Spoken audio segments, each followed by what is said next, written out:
Hello friends, जब आप किसी सुपरमार्केट से फल या सब्जी खरीदते हैं तो वजन मापक पर उनका वजन मापते हैं।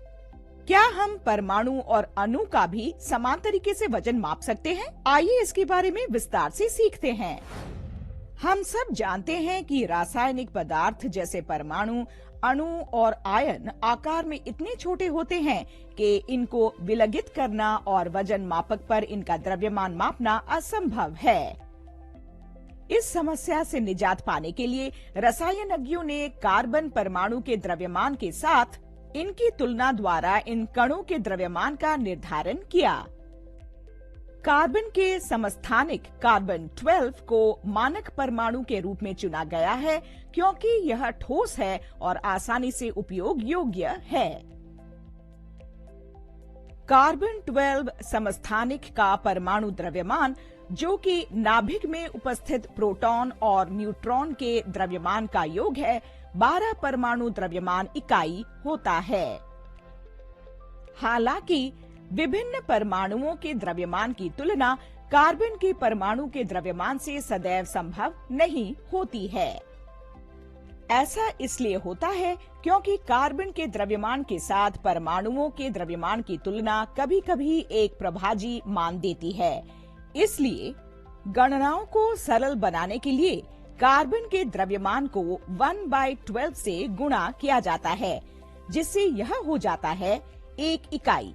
चूंकि यहाँ केवल एक परमाणु के द्रव्यमान की तुलना C12 समस्थानिक के द्रव्यमान के 1/12वें भाग से की जाती है, इसे उस विशिष्ट तत्व का आपेक्षिक परमाणु द्रव्यमान कहा जाता है। यहाँ याद रखें कि यह उस तत्व का वास्तविक द्रव्यमान नहीं है। इसलिए किसी तत्व का आपेक्षिक परमाणु द्रव्यमान उस तत्व के एक परमाणु का औसत द्रव्यमान होता है, जिसकी तुलना C12 के एक परमाणु के द्रव्यमान के 1/12वें भाग से की जाती है।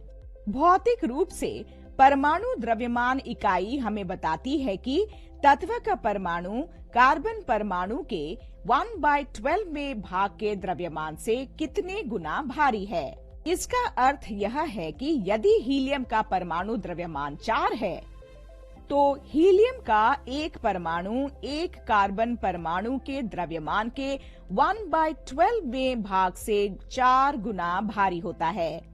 चूंकि आपेक्षिक परमाणु द्रव्यमान का अनुपात होता है, इसकी कोई इकाई नहीं होती है। हालांकि यदि हम किसी तत्व के परमाणु द्रव्यमान को ग्राम में व्यक्त करें तो यह होता है ग्राम परमाणु द्रव्यमान। यह 1 मोल के द्रव्यमान को निरूपित करता है, अर्थात उस पदार्थ के 6.023 × 10⁻⁻23 कण। दूसरे शब्दों में हीलियम के एक परमाणु का आपेक्षिक परमाणु द्रव्यमान 4 होता है, जबकि हीलियम के 1 मोल का द्रव्यमान 4 ग्राम होता है। अब आइए अणुओं के आपेक्षिक द्रव्यमान को मापने की इस अवधारणा का विस्तृत अध्ययन करते हैं। यदि हम कहें कि अमोनिया का आपेक्षिक आणविक द्रव्यमान 17 है, तो इसका अर्थ है कि अमोनिया का एक अणु कार्बन परमाणु के द्रव्यमान के 1/12वें भाग से 17 गुना भारी है। आइए अमोनिया अणु के आपेक्षिक आणविक द्रव्यमान की गणना करते हैं। चूंकि अमोनिया का एक अणु नाइट्रोजन के 1 व हाइड्रोजन के 3 परमाणुओं से जुड़कर बना होता है, अमोनिया के आपेक्षिक आणविक द्रव्यमान की गणना नाइट्रोजन के आपेक्षिक परमाणु द्रव्यमान प्लस हाइड्रोजन के आपेक्षिक परमाणु द्रव्यमान के 3 गुना के रूप में की जाती है, जो कि 14 + 3 × 1 के बराबर है। यह 17 के बराबर है।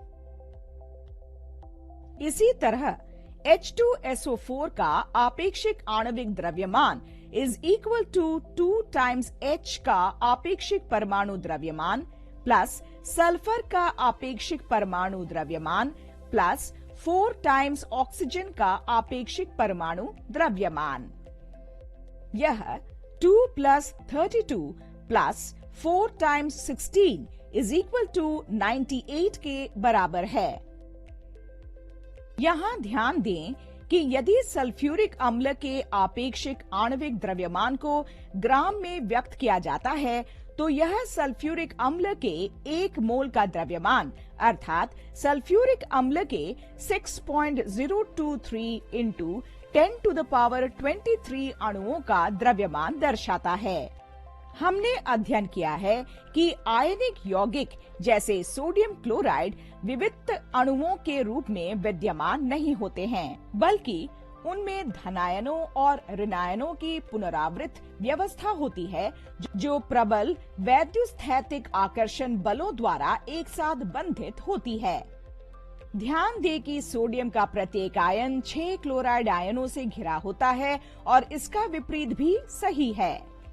हालांकि सोडियम क्लोराइड की एक सूत्र इकाई में 1 सोडियम और 1 क्लोराइड आयन होता है।